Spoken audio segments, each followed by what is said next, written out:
because we don't always get a chance to talk to the village, meaning you guys are living it. You're I pray for you all the time, man. It's hard out here, like with drill music and temptation, everything that's out there. So my question to you is, give me the 3 top things that you deal with on a daily basis that you have to resist. Like, meaning, in short, what are the 3 hardest temptations that you face every day when you leave your house? I say not giving in to the temptation of smoking,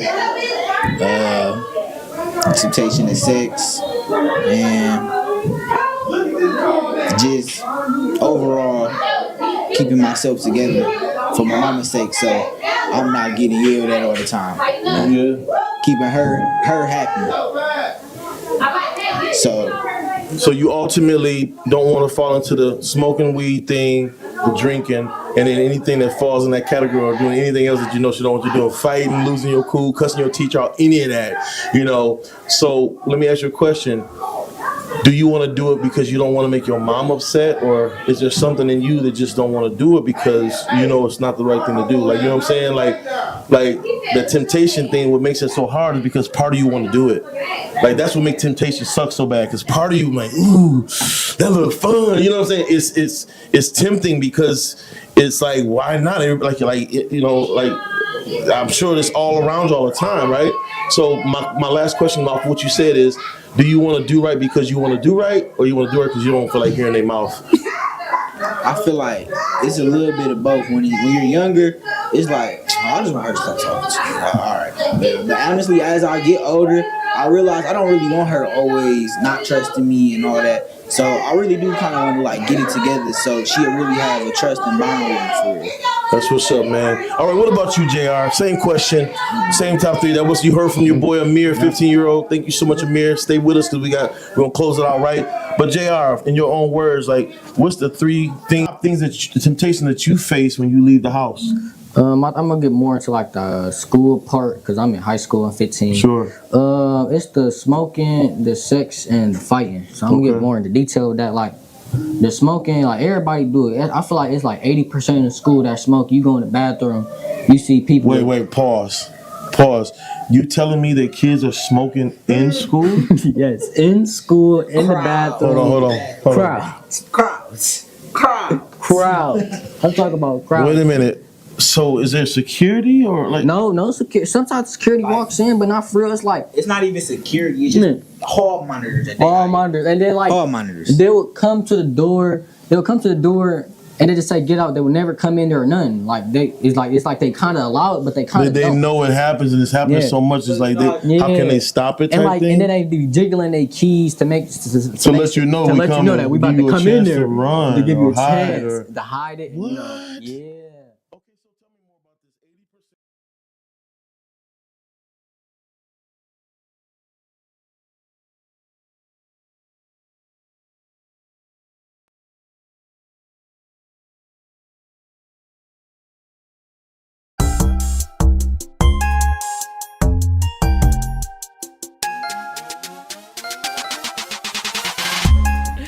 All right, everybody, welcome back.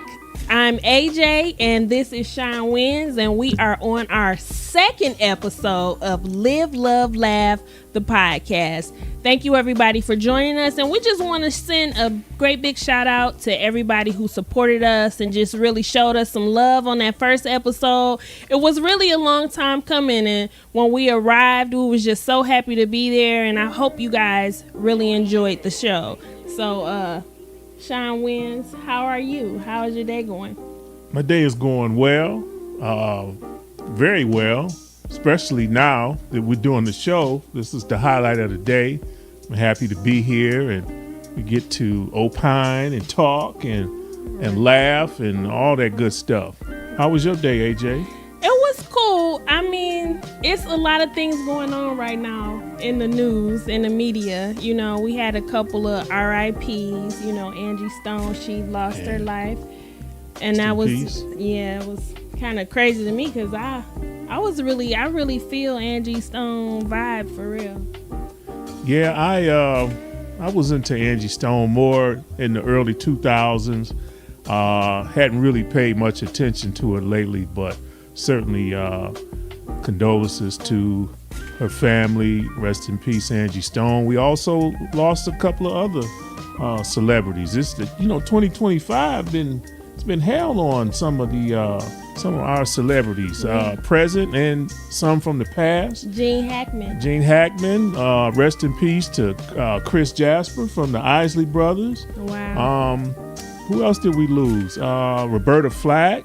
Roberta Flack, Yeah. Wow, yeah, that's like going back to my mama day, Your mama old, Is she that old? I You guess better not so. ask her that. You better not ask her that. So, my mom's not that old, guys. Let me just say that, because she gonna watch this. She gonna ask me, when is the episode coming out? She's just too excited. So, Yeah. you gonna get in trouble.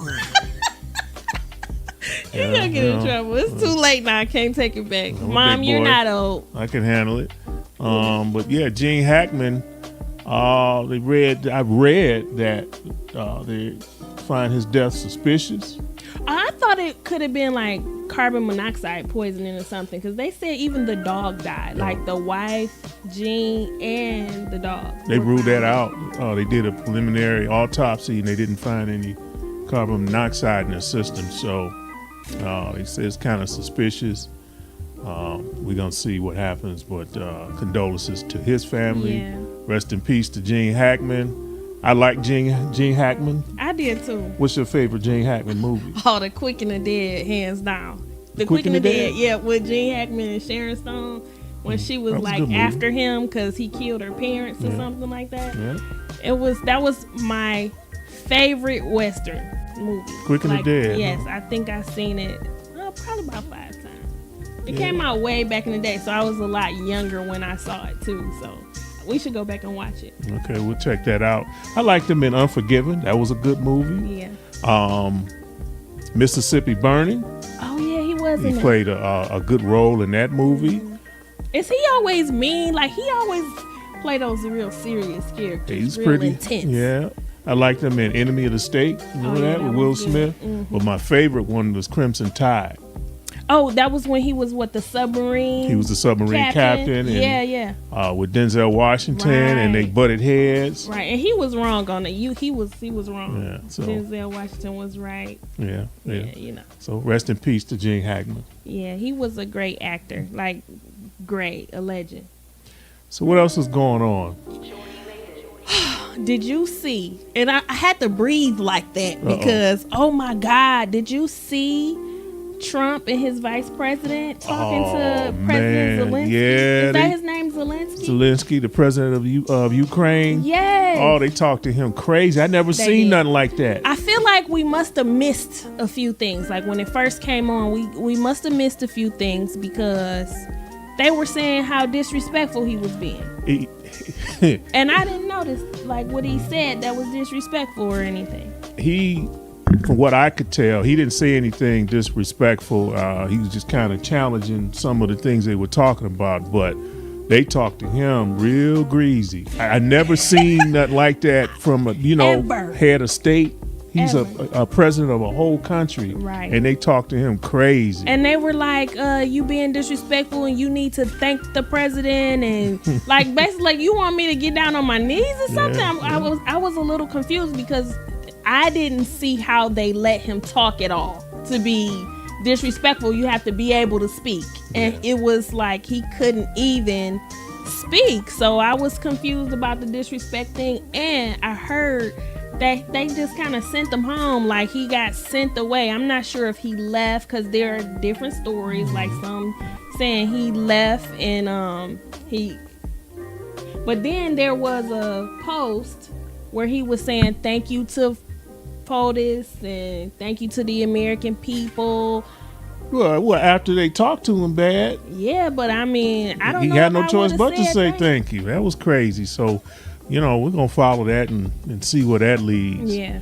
That was so- crazy. It was. I'm not laughing because I thought it was very intense and very disrespectful on our part. You know what I mean? Like to do that. I'm laughing because, oh my God, have you ever seen anything like Never that? seen nothing like that.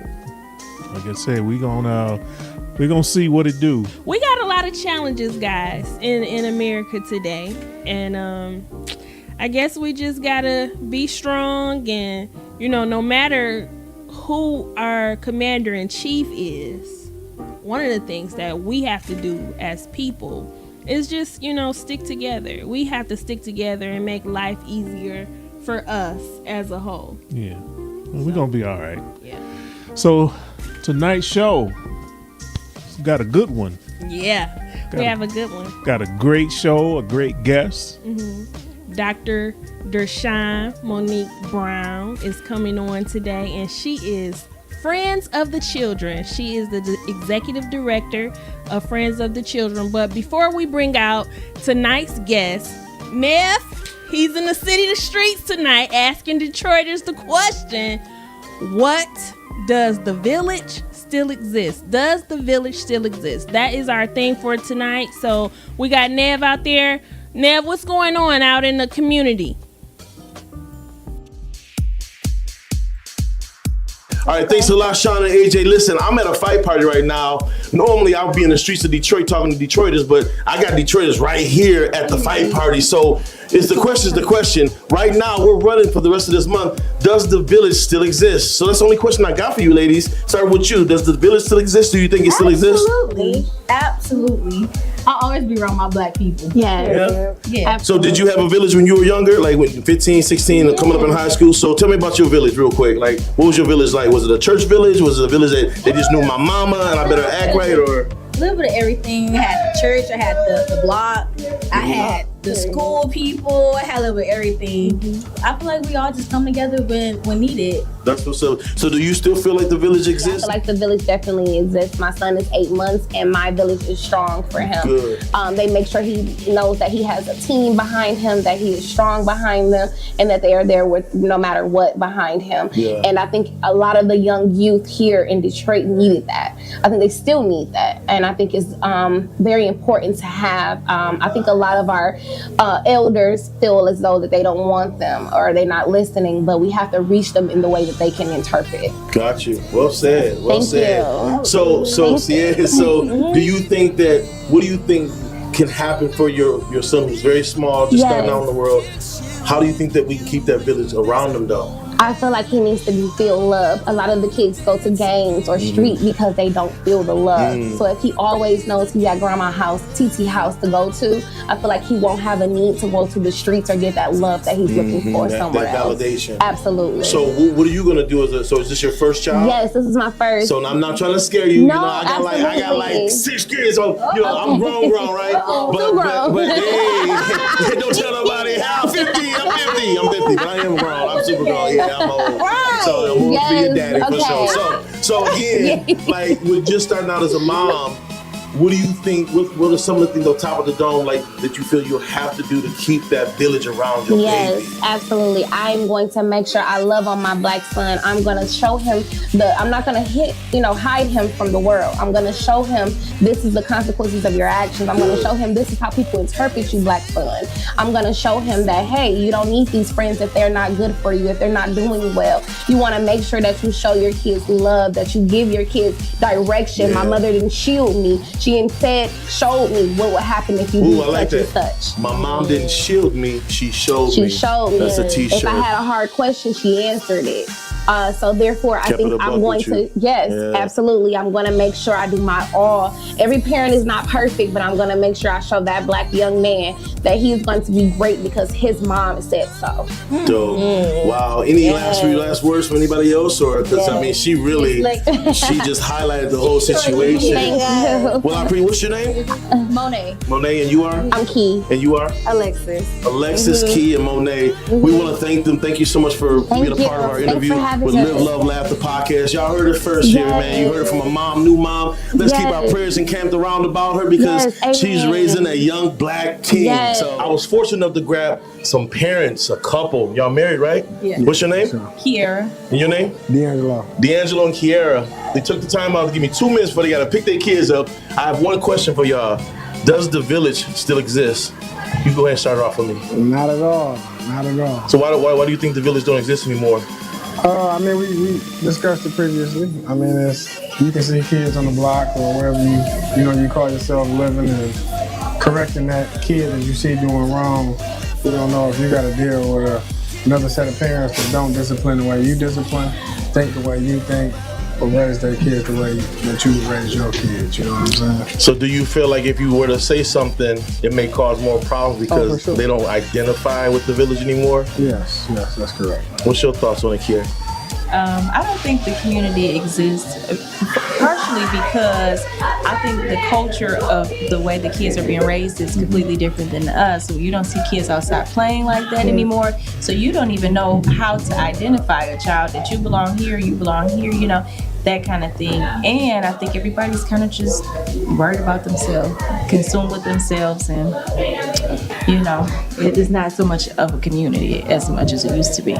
Sad to say, like that's the translation of the village as the community. We lack that, and it's almost like, have we gotten to the place where we almost don't care? Because I mean, I've been guilty of it. When I see a kid sagging their pants, the drawers showing, I want to be like, yo, my man, come on, homie, pull your pants up. But I feel like he gonna cuss me out. He might pull out a gun. He might be listening to that drill music. He about to unalive me because I said pull your pants up. So it's real rough. How many kids do you guys have? We got two. Boy and a girl? Our son is 9 and our daughter is 4.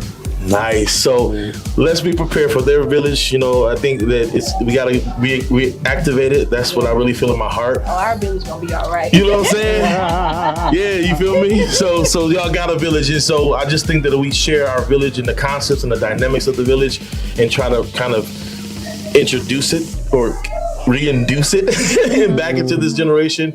They still may have a fighting chance. Well, I appreciate y'all. This is your boy Nev with Live Love Laugh the podcast. Thank you guys so much for taking the time out and giving me this little interview. All right, back to you, Sean and AJ. Thanks, Nev. Those were some interesting interviews. And that just set us up perfectly to bring on our very special guest, Dr. Deshaun Brown. Dr. Deshaun, thanks for coming here today. It's so good to see you. We're very happy to have you. Thank you for inviting me. I appreciate it. Good. I know, when we were sitting here before you guys joined us back, we were having a conversation about how today is the start of National Women's History Month. Yes. Right? It is. So that just kind of reminded me, because I've been doing a little research on you, and you were just recognized by the National Women or the Career Master Women for the Diversity Impact Award. Yes. Okay. Absolutely. How outstanding is that? Thank you. So tell us what that's about and how you feel about that. I mean, I feel really good. Like we were, sharing before. I don't do anything that I do for recognition. I do it because it's who I am and what I love doing. At this point in my life, everything from here on out needs to be hard work, and that's what I consider it, just hard work. So I just got recognized by Career Master for the work that I do in the community and helping people. That was essentially what it was, just recognition for what I'm doing and what I've been doing for over 30 years. Well, good. Well, congratulations. Thank you. For those of you who are just joining us, this is Dr. Deshaun Monique Brown, and she is the executive director of Friends of Children Detroit. Yes. Yeah, so tell us a little bit about your position and what do you do for Friends of Children? So I am the executive director for Friends of the Children Detroit. Absolutely love what I get to do every day. Again, this is hard work for me, something that I just enjoy, working with children, providing them with the resources, the support, the love that they need in order to go forward and be who it is that they were called to be. So I manage and support my team. I have an amazing team of professional mentors, have other staff, of course, operations manager, program director, program manager, the works. But I have an amazing team of professional mentors who support children in their growth and development. Deshaun, is this a call? How did you get into this line of work? Was this a calling? Was this something that when you were a little girl, somebody asked you, what do you want to do when you grow up? And did you say, I want to help children? I want to help kids. You know what? How did you get into this? You know what, Sean? It's really interesting. It's truly a calling. You know, we had a conversation the other day and someone brought that up and said, you know, it's not a job, it's a calling. As we were interviewing for professional mentors, the interview candidate said, you know what? I really look at it as a calling, and it really is. It's not something that I wanted to do when I was a kid. I never thought about working with children, but as time progressed, I started being more introspective in terms of my life. And I said, you know what? I really need to give back where I lacked. And that's how this all came about. You know, growing up in the city of Detroit during the time when crack cocaine was introduced to our community, it was introduced more closely to my family by way of my father. He was a very successful liquor distributor and got kind of caught up in the whole hustle and bustle of being successful. And that was just a part of their experience, you know, dibbling and dabbling in alcohol and drugs. And so he decided to partake. And it totally destroyed our family unit. Wow. And it caused us to go from a 2-parent household to now a single parent household with my mother raising 3 kids. And that's what really drew me to this organization, because I see myself in the kids that we serve, right? Many of the kids who come to us have experienced much of what I experienced, you know, growing up with a drug and alcohol addicted father, single family household. I mean, the list goes on and on of the ACEs that I experienced. And so again, that's why this is really a calling. Everyone is not, you know, they don't have the capacity to really work with kids. A lot of people don't really like kids, if you want to be honest about it, you know. Especially and so with problems or exactly, you know, certain issues. Exactly. And so again, it's a calling, and I just love what I get to do.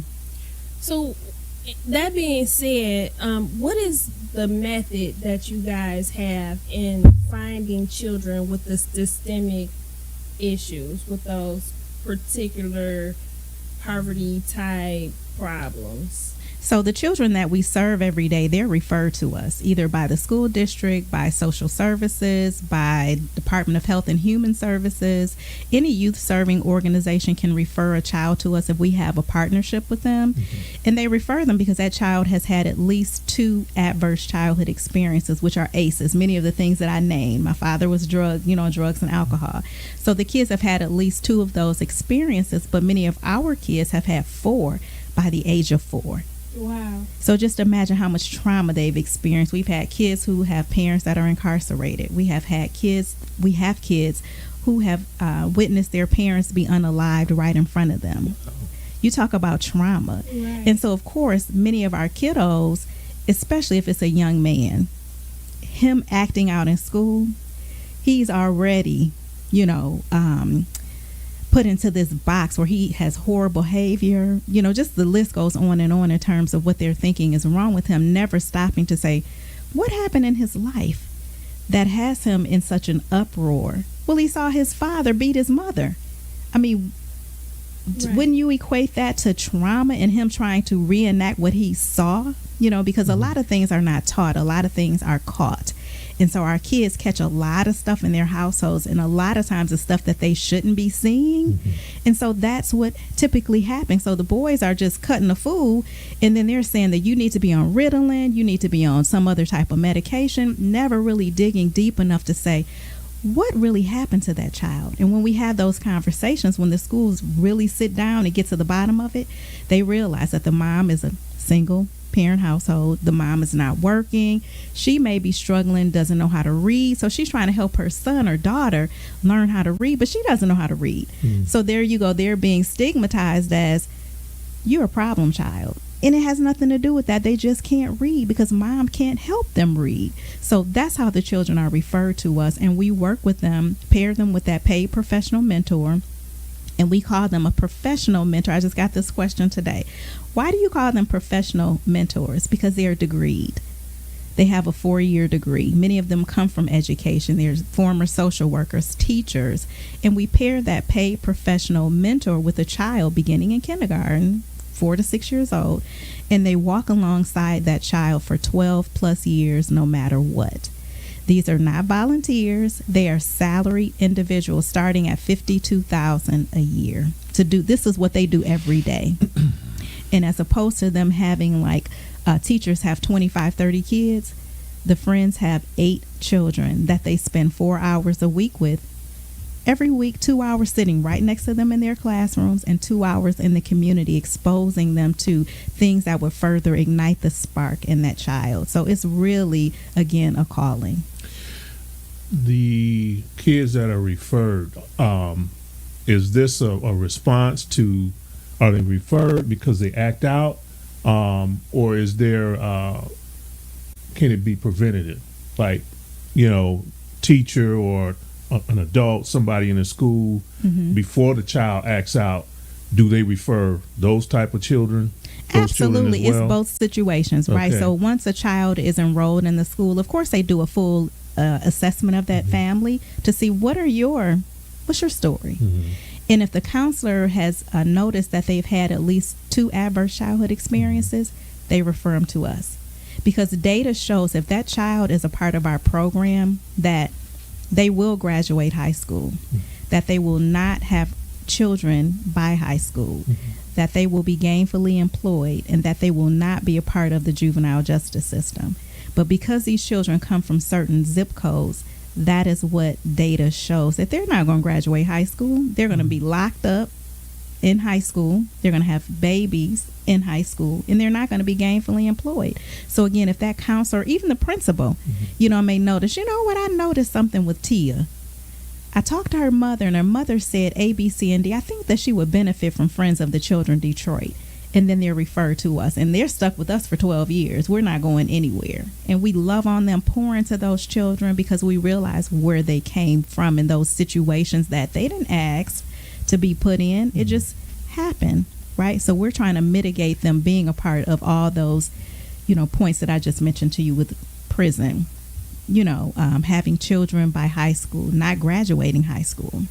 Well, it sounds like that you guys have a pretty good system where even after the 12 years, I'm not sure how many kids have been through the program, but it sounds like there's a lasting relationship even after, if you're forming that type of a bond with a kid, that you're with them from 4 years old, yes, to graduating. Absolutely. That you would continue to have that relationship with the kid. At that point, you're like a family member. Yes, a friend. Yeah, well, yeah, you're really a friend at that a point. good friend. Yeah, absolutely. So, do you think that, speaking of data, that because you have a friend who's like exposing you to these different things, I would say dinner, a nice dinner at a restaurant or something, or a museum, absolutely, that these things is what triggers the kid to want to do better or get out of the situation that they've been in. Yes, it's a relationship. They have grown accustomed to this person being in their lives 4 hours a week, and they get to grow and develop with someone right there with them. And that's the difference, having that consistency. When you're volunteering, I love Big Brothers Big Sisters, but when you're volunteering, it's not on a consistent basis. You may say, I want to do this for a year, and then I need to kind of move on to do something else. That's not the case with Friends of the Children Detroit. We're with them, we're with that family. And here's another thing, we support the family as well. We have one of the only 2-gen models, which is 2-generation models, where we support that caregiver with wraparound services. Coming from education almost 20 years, my first month in education, I had a student, and I talked to him. I'm like, Jerome, what's happening? What's going on? We were having a conversation. He had just got put out of class, and I was an administrator. So I'm meeting with him, and get to make the long story short, I asked to speak to his mother, and come to find out, the apple doesn't fall far from the tree, right? So he got a lot of the behaviors from his mother. And once we were able to realize that it's not just him, but it's also his mother, we were able to offer her some wraparound services, because she had been beat, she had been left for dead.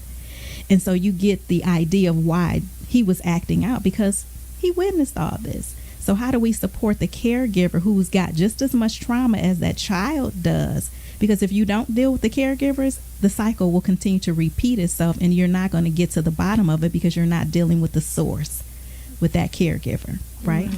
That was actually my next question. I wanted to ask you, well, how do you support the family?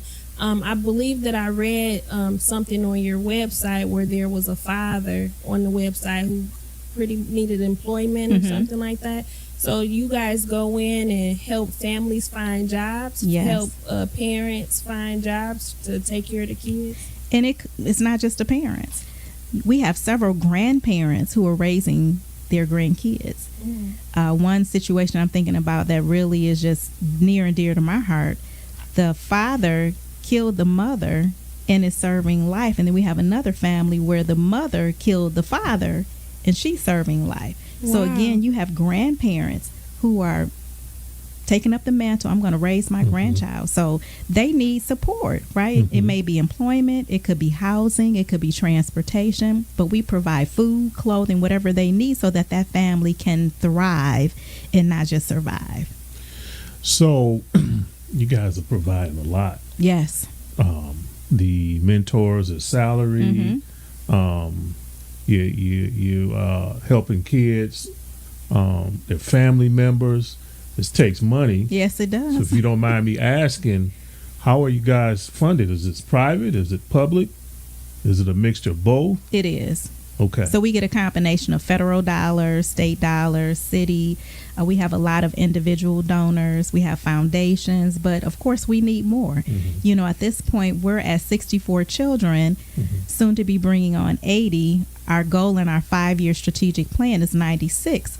But there are more than enough children in Detroit who could benefit from being a part of Friends of the Children Detroit. So it costs money. It's about $21,000 per child to be in this program. So again, there's no cost to the caregiver at all. This is all monies that is coming from the community, which is helping to keep that village together. Right. So how do you guys put out that call? How do you guys go about advertising or requesting money? How do people help? How can we help? So you can definitely go to our website. We have a donate page there where you can give. Every amount matters. Every dollar adds up. But we're heavily on social media. We have an annual gala. We have a very, very engaged board of directors, and they advocate on our behalf as well. The funders who support us advocate for us. It's me telling you, hey, we need some funds for this, and you sharing it with your network of folk. But it's word of mouth that really helps us to keep this program going. This really sounds like an awesome program. It is. I just my first time hearing about it. You know, how long has this program been in existence? So Detroit is only 5 years old, but the organization has been around for 30 years. Is this a national It organization? is. It's a national model, kind of like a franchise model. So there are Okay. about 42 other chapters all around the world, from Portland all the way New York. You know, there's 42 chapters of us doing this amazing work every day. Yeah, that's intense. It is. And then I also read that you guys support foster kids. Absolutely. A lot of our children come from foster care. Wow. So are you are following a child while it's in foster care, meaning being placed with a family or at a foster type facility, or both? Both. Okay. So that's very interesting, because a lot of times kids really get lost in the system when they're in foster care. So with a mentor keeping up with them for that Yes. period of time, that's better for the child to just be able to blossom, even though, you know, whatever circumstances that is facing in the facility, Right. you know, or in a home. So Absolutely. And also being able to offer support to those temporary moms. You know, those that have come in to support while the what do they call them? Their birth mom is getting themselves together. And then once they're reconnected with the birth mom, we support the birth mom as well to keep it going. We want you to have custody of your child. It's never the design of foster care for that child to be with a foster parent forever. Their goal is to reconnect them with their biological parents. But sometimes there are some struggles with that biological family, and they just don't have the capacity to do it at that time. So you got a temporary foster family that steps in. But again, our goal is to support everyone. Our goal is to make sure that that family has everything that they need to thrive. And many of them, the parents just don't have a job. The parents may not have the skill set to acquire a job. And so we've helped with training I mean, we help them with whatever their situation is so that they again can thrive. So you mentioned that you guys stay with the child the whole process, the whole time that they're growing up, Yes. and that there are many chapters, in, not just Detroit. So what happens when a child moves? Do the Detroit mentors stay with that child, or do they get put with another Friends of the Children chapter? That's a good question. One of the good things about Friends of the Children is that if they happen to move, they're connected with that chapter so that they can take advantage of all the resources that are there. We just had a kid to move from here to Texas. So they're connected with the Texas chapter with all the same things that they got in Detroit. They just have a new mentor. But the one thing we know about children is that, of course, they're resilient. Right. They just want someone to love on them, just pour into them, walk alongside them consistently, because they don't have that consistency at home for many of them, especially if you talk about mom has a job, mom doesn't have a job, mom's in the home, dad's in the home, or dad's not in the home. It's so many different variances that children just don't have that consistency, and that's what data is showing about the criticalness of Friends of the Children, just all of our chapters, that one caring, consistent adult being with that one child for 12 years. It's a game changer. I'm curious. I don't know if it's this question I'm about to ask, if it's relevant or not, but what I do know is in the public school systems, there is lack of black male teachers. Mm-hmm. As far as the mentors in your program, are we finding the same thing, or is it a little more balanced out? Is it, are the black men, are they mentored? Yes, they helping? are. Yeah. So it's a little more challenging to recruit black males. Okay. But we do currently have 4, and we have 4 females that, mentor the girls. But it is a little bit more challenging because it's not an area that most black men go into. They're more so into technology. A lot of them are just into different things. Engineers, science, technology, engineering, art, and math. Whereas children, again, it's a calling. It's not for everyone. And one of the things that we're finding is some people think that it is for them, but once they get in there, like, no, this isn't for me, because it's really a calling. What those folks that get involved and they think it's for them and find out that it's not necessarily for them, what is the feedback you're getting? Why do they come to that conclusion that this is working with children, this is not for me? So it may not be the working with children component. It could be, well, let me give you one example. We had a young man who was a phenomenal, just an awesome young man, great fit for the program, came from education. He was a former teacher. And the challenge for him was he had too much flexibility. He was used to having 5 classes, 8 to 3, that were already just structured. Whereas with our role, you have the autonomy to build your schedule. You have 8 kids that you need to make sure you see 4 hours a week. You get your schedule the way you put it together, the way you want us to put it together. It's not us mandating that you're here from 8 to 3. And he just couldn't grapple with that. He was like, I just can't do this. I just have too much flexibility. He didn't have enough.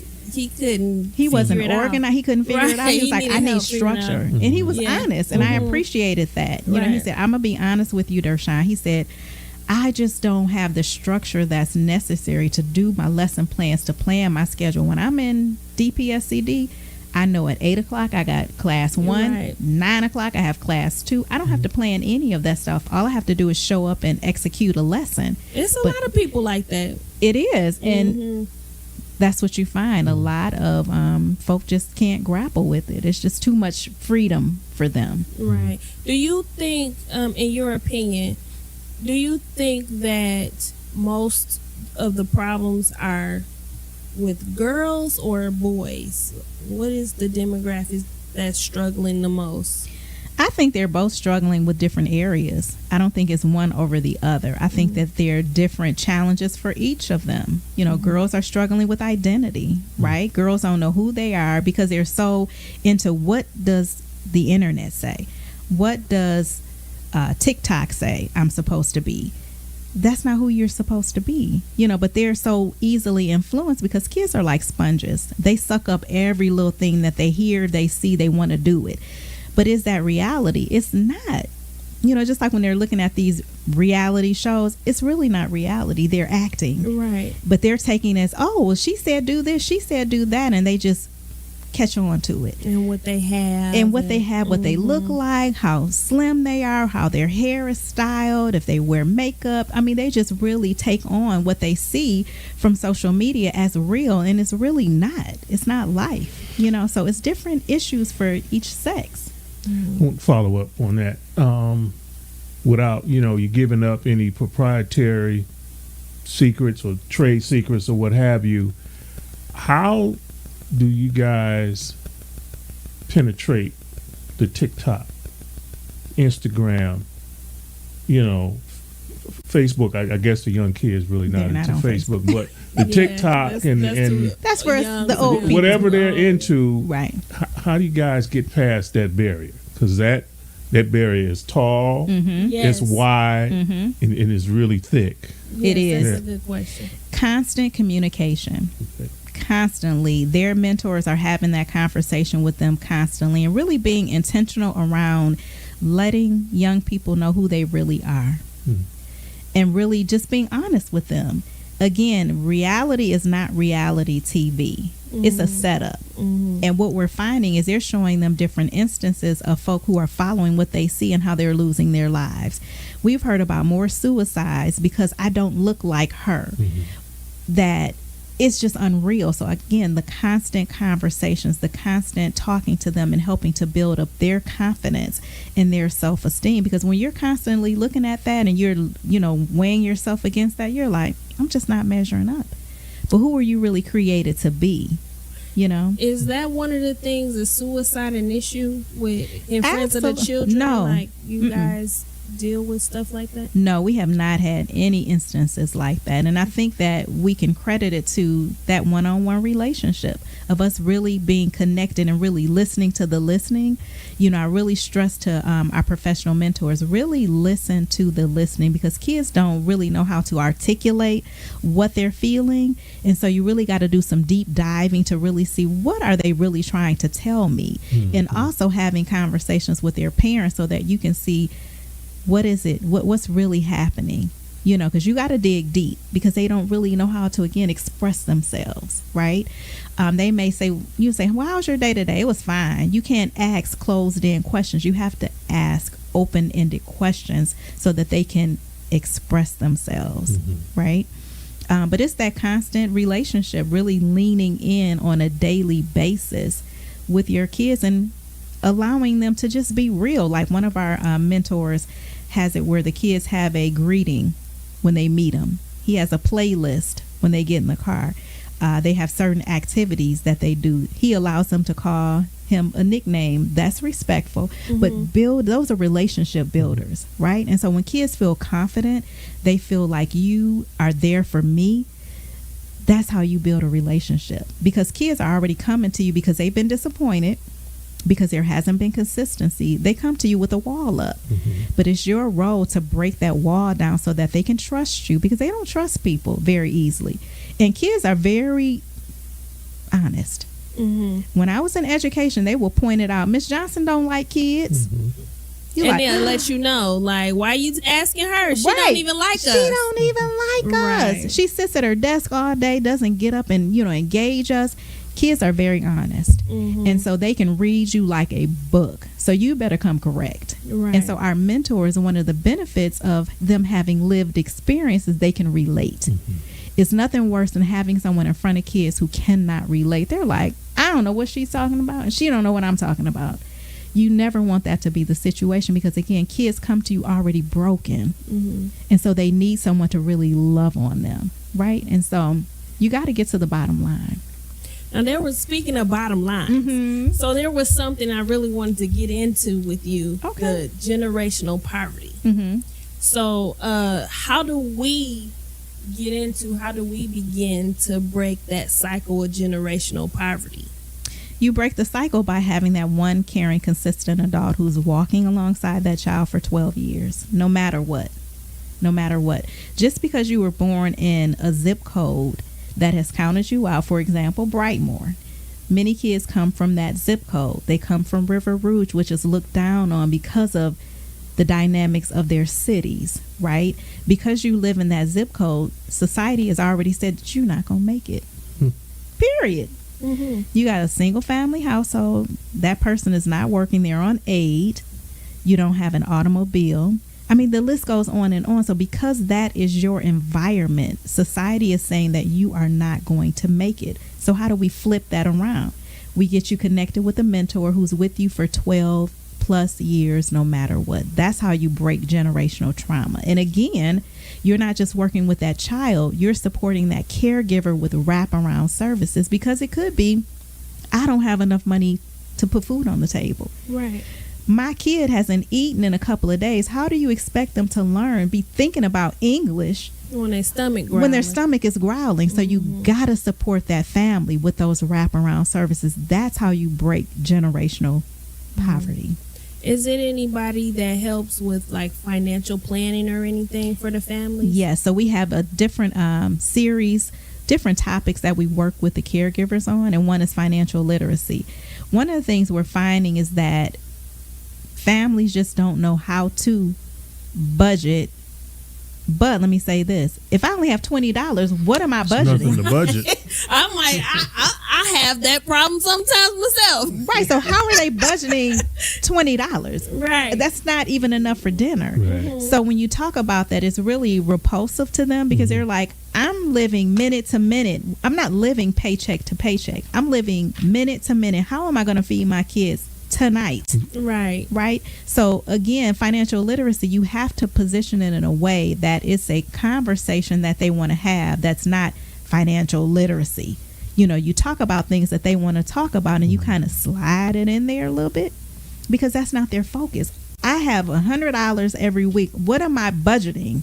Right. It's nothing to budget. It's nothing to budget. So talk to me about how I can increase my earnings. Right. Then we can talk about that budgeting stuff. Right. Because that's not top of mind for me right now. I need you to talk to me, help me find a job, which we did for one of our caregivers. She came to our open house last year. One of our partners overheard her talking about she was looking for employment. The partner said, "You looking for a job?" I'm sorry, I was ear hustling. But you looking for a job? She was like, "I am." And he said, "Do you have a resume?" "I do." He said, "Can you get it to me immediately?" She got the resume to him the next day, had an interview within 2 days, hired on the spot at that interview. She is now one of the managers of her own store. Oh, is that awesome? Wow. Yes. So, and then she recently just got her own house. Okay. So she's providing a stable household for her family. That's what I'm talking about. Now we can talk about some financial literacy, Now because there's I have something to something. budget. It's now Yeah. something to budget, Yeah. right? So those are the types of success stories that we have, because these families are with us. Again, I always tell them, you stuck with me for 12 years, no matter what. What's it, 7 years from now is what? 2030? 7 and 4? 2037. Yeah. Or 32? 12 years from now. 7 years from now. Oh, 7 years. Okay, yeah. 20. 32. You see, I'm quiet. I'm not real good. 2032. I know it sounds like it's a long ways away, but 7 years is closer than you could imagine. I mean, we just came from January. It's March Right. 1st today. Yeah, So you have children that you mentor as well. I do through my own nonprofit, but not through Friends of the Children Detroit. Okay. So speaking of that, some years back, my daughter went to a program that you had called "You Are the Gift." Yes. So, do you still do that? And I tell us a do. little bit about that, because Yeah. I do have another child coming along who I would love to send through that awesome program. Can you Thank tell you. us about that? So You Are the Gift started when I was fresh newbie in education. The principal approached me and said, "Hey, we've got a couple of girls who are just doing some stuff that is just unimaginable." It was in the newspaper. They allowed the sports team to kind of have fun with them. And so the principal was like, "I really need you to talk to them. The girls seem to love you." And so I said, "Of course, okay, I'll do it." And so I met with those kids, and one of the girls told her sister at another school. The principal called me, asked me to facilitate that program at her school, and it just grew from there. Started out as an after-school program, turned into a week-long camp, which you're talking about at Michigan State. Of course, when COVID hit, we had to put that on ice. And we attempted to do it last year, but then there was that shooting at Michigan State last year where we had to Right. pause it again. And so hopefully we'll be able to bring it back on deck next year, and then your daughter can participate. But it's a wonderful program. Again, going back to identity. Who are you? You are the gift, regardless of what society says, regardless of what your family tells you you are or are not. You're the gift. You're valuable just the way that you are, and everything that you need is on the inside of you. Just tap into the inside. And we have that motto now. We have adapted that motto in our house. Like, you Good. are the gift. That's right. You know, this is real. That come out of my mouth real Good. slick and easy when I'm talking to the girls. Good. You know what I mean? So I really appreciate that program. So I'm glad that you still have it because I think at the end of the day, it really, because my daughter, she was very introverted.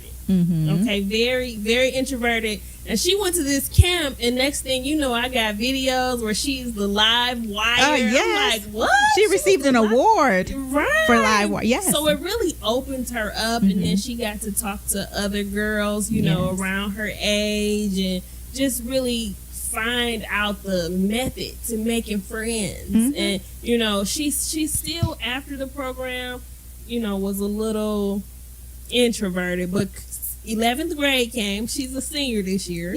So 11th grade came, and she said, "Mom, I'm making friends," and you know, she really blossomed. And I think that was the beginning. That was a turning point for her. You know, when she did that program. So I've always appreciated that. I can't wait till my now 10-year-old is old enough to go to the camp or even do some mentoring things. I mean, we have tried our very best to make sure that there are no adverse situations, crazy situations that they have to fight. But I think that kids need a mentor outside of their parents because some things your kids might not tell you. A lot of things your kids will not tell you. Right, but they'll talk to somebody else who's relating to them, who's connected with them. So this work is very important that you're doing. It really is. Thank you. I really have to agree with you that it's really important work. It's so hard out here now with kids and all that they're exposed to, everything that they see, the influences. So for them to not have someone that they can go to and talk to, it really puts them in a bad position. It really makes them look inward and really listen to those voices that they're hearing from TikTok, from Snapchats, or whatever they're doing. I don't know all and this that's stuff. why they don't talk to us. Exactly. We don't know how to pronounce they little Snapchats. I don't know what it's called, but that thing there, when they're scrolling, you know, just scrolling, they're just so connected to that. So if you don't have a relationship with them, it's really going to be hard to really penetrate their hearts. So I just say, like we did with You Are the Gift, we just planted seeds. And any seed needs to be watered, and you all have done that so beautifully with Lyric. And it's just imperative that parents realize that they hold the power, but some of them may not have the capacity to do it alone, and so we walk with them as well, and they so appreciate our support and helping them in the total family. You just answered a question that was swirling around in my head.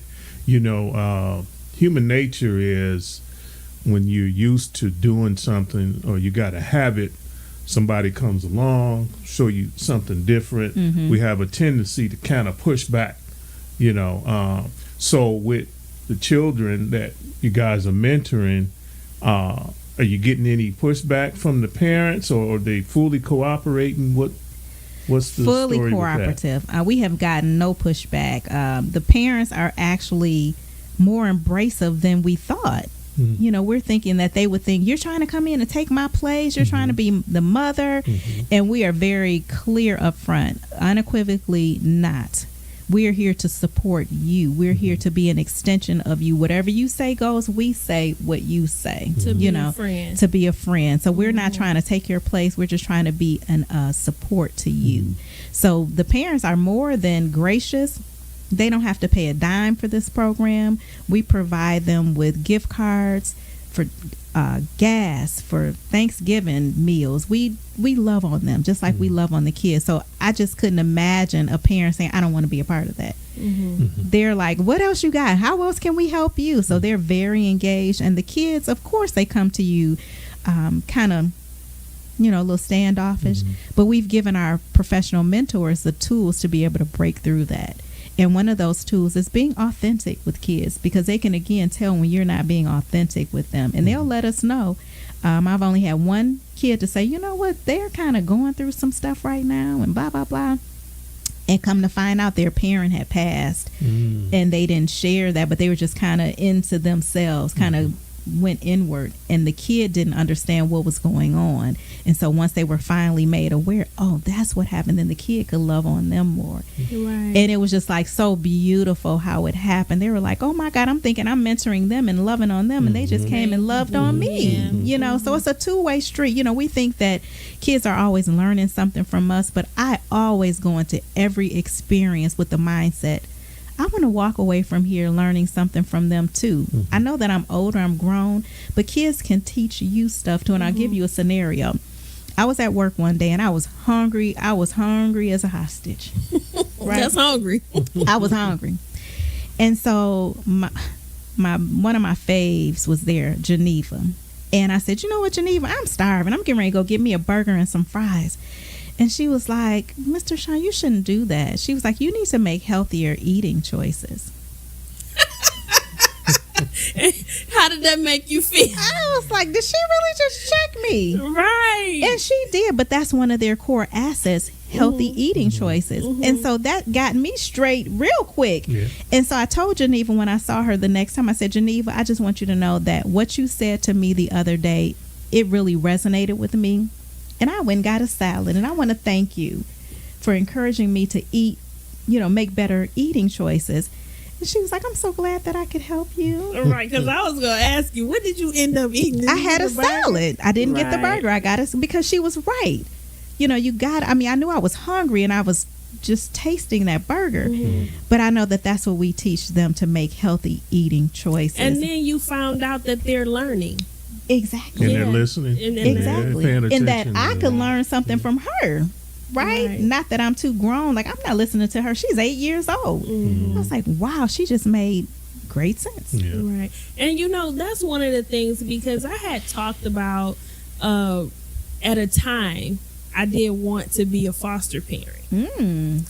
But then I would think about how you make those connections, and then the goal is to go back to your parent. If you can go back to your parent, that's the goal. So I was always too afraid to get close to a kid and then have to say goodbye.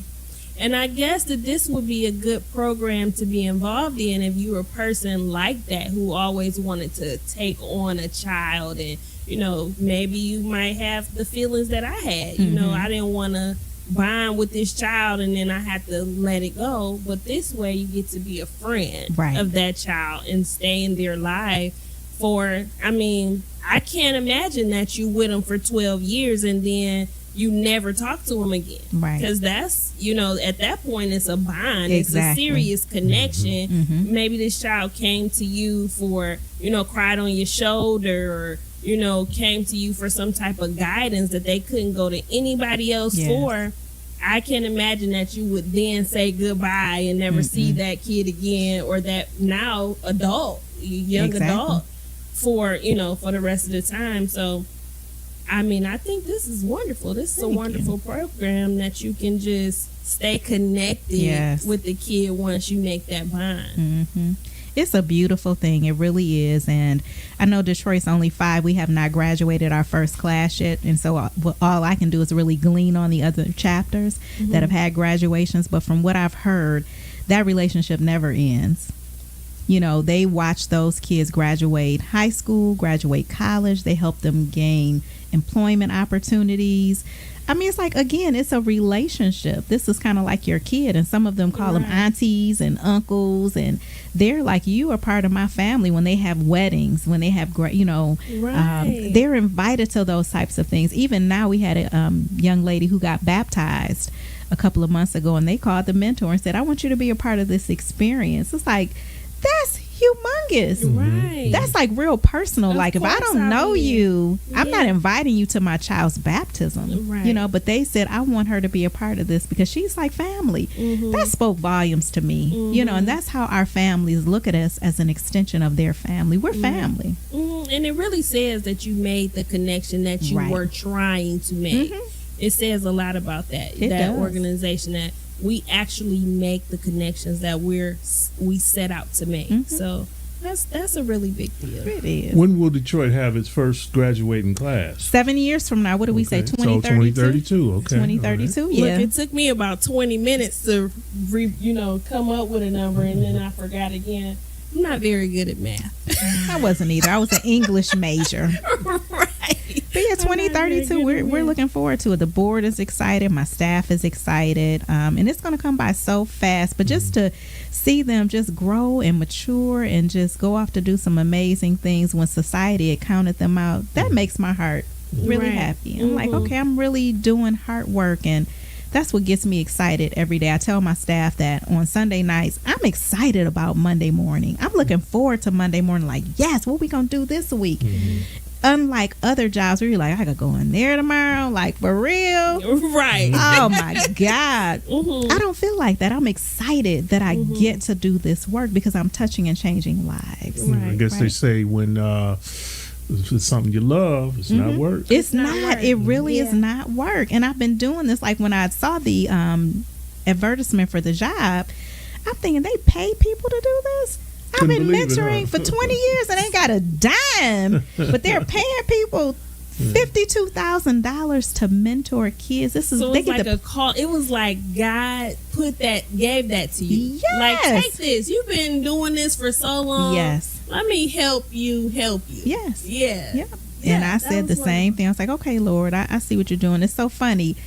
I'm always looking for those winks, those God winks. And one of the things that hit me the other day is the office number to my office is my birthday.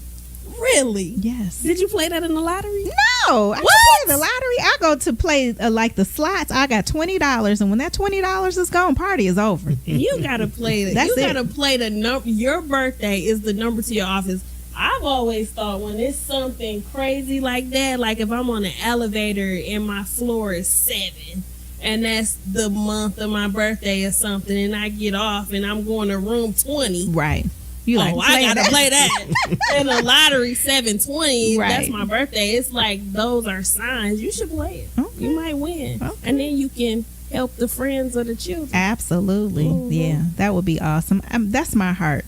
I would really like to be able to just drop a large sum of money there because I know it's going to great work. You know, I know my team really is about that life.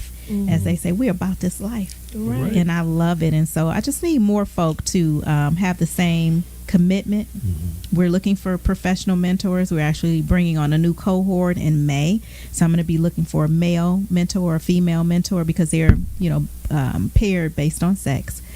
And again, it takes money to do it, Well, tell us again, what's the website that they can go to, that we can go to donate? Sure, go to friendsdetroit.org. Again, friends, that's plural, FRIENDS, Detroit, DETROIT.org. And donate today. Share it. If you have, I know that different organizations, your companies may have a giving program.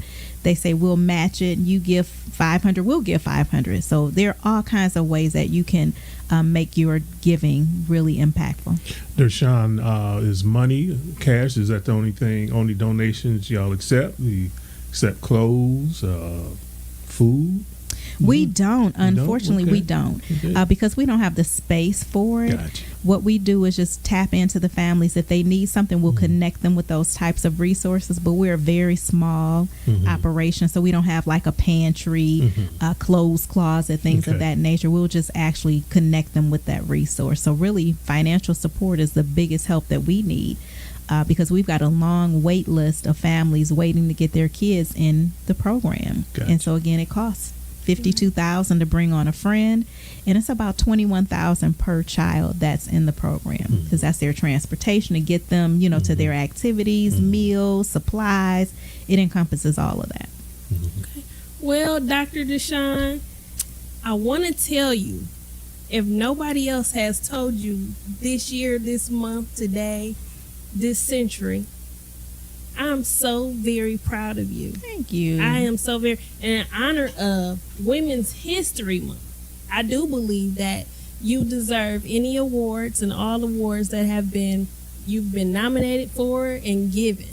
Okay, Thank you. because you are doing some amazing work, and a lot of people don't just go out and commit their lives to helping children. And I know that you've been doing this for a long time, so it's really an honor to sit here and talk to you. And those children that you're working with, they are really some lucky kids to have you. So good work. Thank you. I Good work. appreciate that. Thank you. Yeah. Look. It's a sister, y'all. It's a sister doing the work. So Yes. we thank you so much for joining us today. Thank you. I want you to just tell us one more time. I know at the risk of sounding redundant, I don't want anybody to miss this. If you just tapped in or if you took a break and walked away for a second, one more time, can you just let us know where we can help? How do we donate, and how do we give to Friends of the Children? Absolutely. Go to friendsdetroit.org. It's plural, FRIENDS, Detroit, DETROIT.org. Click that donate button. Whatever you give will just make such a great impact with the families that we serve. They so deserve it. Our kids deserve it. You know, I am a part of this village that is stepping up. You know, everyone's always talking about the problem. What are you doing to solve it? I know that the work that we're doing is solving the problems that we have in the city of Detroit, and I want to do more of it, but it's going to require everyone chipping in and really helping to move this mission forward. And we're going to break generational poverty one family at a time with your support. So friendsdetroit.org, make your donations, and we greatly appreciate it. Yep. And there you guys There you have go. it. Yeah. So the village does still exist, It right? does, absolutely. It's intact. It's in full effect, as Right. you guys can see tonight. Even when you don't think so, even at our worst, there are people that's out there being at their best, helping our kids. And Friends of the Children Detroit, I mean, we got to say it loud and proud, because you know who's in Detroit. The main people, the main bodies living in Detroit are our children, our inner city children, black children. Let's go out there and just say that there are black children out there that need your help and support. And we just want to thank everybody who's now aware of the situation and want to step out on faith and help some kids, and like she said, it's professional mentors. So if you have a degree and you've always been thinking about serving children or wanting to be in education, or you're a counselor, social worker, give them a call and go ahead and do something that you always wanted to do and never did it before. This is the opportunity to be a friend to the children. Absolutely. You want to step up, y'all. It's the only thing to do. It's the right thing to do. And these babies, they need our help. Yeah. They need the village. Yeah. Well, it's the first week of March. And as we head into spring, Nev wants y'all to join him in losing a few pounds off that waistline. Nev, what you got for him? I need to lose a few pounds. Come on, Nev. What you gonna tell us to do? All right, everybody. What's up, fellas? Listen, it's your boy Nev with Live, Love, Laugh podcast. This is the month of March. We are right here at the beginning of it, and we're doing a watermelon cleanse. So I'm not going to give you all the details and the benefits of what watermelon can do just yet. But today, I'm going to show you what I do when it's watermelon time and it's time to lose some weight. We're going to lose about 50-some pounds, y'all. If y'all ride with me, I'm not challenging y'all. I'm inviting you to join me. Just to my fellas. Now, ladies, you can join too. We're not discriminating, but I'm really just concerned about the brothers out there, making sure we're staying healthy and living our best life. So join me on this journey. I'm starting it right now. I'm going to show you how to make a smoothie that I make with the watermelon in it in the beginning of the day and the end of the day. And I'm going to show you how to make a quick wrap with just using a salad. It costs about $2.95 at Meijer or Walmart. If you live in the Michigan area, you know what Meijer is. but Walmart has these two for $2.95. We'll wrap this up. We out the door, starting our day. I will tell you, during this, we're gonna do 30 days. We're gonna check in every 30 days to see how far we can go. Last time I did a watermelon cleanse, I did 120 days. So I'm gonna see how far we can go. But every 30 days we'll check in and see what we can do. And it's not all that you can eat, okay? But I'm gonna just do salads and watermelon. And I'm not gonna eat after 6. So 12 p.m. to 6, that's gonna be my meal time. But my breakfast is gonna be 1/2 of the watermelon that I cut in half to start my day off with. 1 watermelon per day, nice size, maybe yay big, not those little stupid grapefruit looking ones. I'm talking about a pretty medium sized one. Cut that in half, eat that as my breakfast, or put it in the blender as a smoothie, which I'll normally do.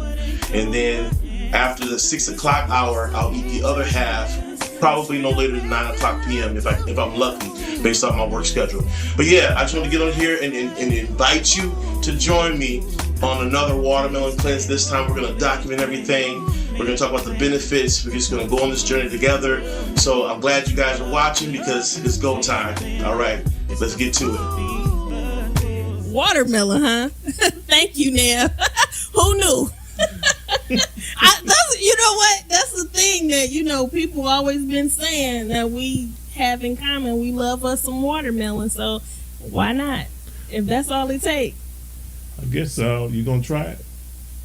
You gonna try it, Dr. Deshaun? I will. All right. Well, let's do it. We're gonna talk about it, and we'll be back briefly. We want you, before we go away for a second, we want you guys to please subscribe to YouTube to hear our podcast, Live, Love, Laugh, the podcast. Don't forget to do that, because I know you're watching now, but you haven't subscribed yet. Y'all need to subscribe. Right. We see the viewers. We see that you guys are paying attention and you like our show. So just go ahead and click that subscribe button so that we can get you guys, not missing anything. Well, as we close out the conversation about our children, it was a great conversation. We got a lot of good, insightful information. Thank you, Deshaun. We'll have a special guest next week, Naquan Hardy. You don't want to miss this conversation next week. Make sure you tune in. Again, y'all better subscribe to this channel so we can keep this good information and these great guests coming. That's right. So we've had a great time with you guys tonight. Just remember that we always going to be here with you. We're not ready to leave yet. We just got started. We want to stay on track. We want to live, love, and laugh with you guys. So again, please subscribe to our YouTube channel and Patreon. Especially YouTube. Especially YouTube. Oh, I had one question for you guys before I go. I forgot about this. But have you ever been ghosted after the first date? Uh-oh. I have, let me just admit this, I've done a little ghosting. So, it's going to be interesting to see both sides of the story. But have you ever been ghosted? And, it's cool if you have. We want you guys to contact us, give us a call, send us an email, go on Live, Love, Laugh, the podcast, ghosted at livelove.laughthepodcast.com, and give us the details. We'll reach out to you and share your encounter on our show. We can't wait to hear about it. Maybe you want to blast me out for doing some ghosting, but I will tell you guys why I did it. So again, that's ghosted at livelovelaugh.com, and we're going to help you guys figure out what happened. That's our show. Peace out, y'all.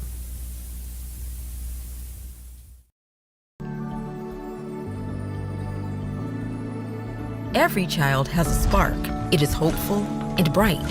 But obstacles and systems beyond the child's control threaten that spark. Friends of the Children is a national nonprofit organization that helps each child find their spark and grow it into a flame through the power of relationships. Children are paired with a friend who will guide and support them through their whole childhood, from kindergarten to graduation, 12 plus years, no matter what. Friends are full-time salaried professional mentors who work with each child on 9 core assets of personal strength: addressing and overcoming real obstacles and supporting their entire family every week, every month, every year. And for over 30 years, we've seen Friends Youth achieve big goals through our evidence-based model. 83% graduate high school, 93% avoid the criminal justice system, 98% wait until after their teen years to become parents, and 92% enroll in post-secondary education, serve our country, or enter the workforce. Ultimately, each child grows their spark into the biggest and brightest flame, which has ripple effects to their siblings, peers, neighbors, and also their children, breaking generational cycles. Harvard Business School Association of Oregon estimated that each dollar invested in Friends returns $7 to the community, saving the United States around $900,000 per child. Friends of the Children is growing rapidly thanks to the power of relationships. One friend, one child, 12 plus years, no matter what. Will you join us?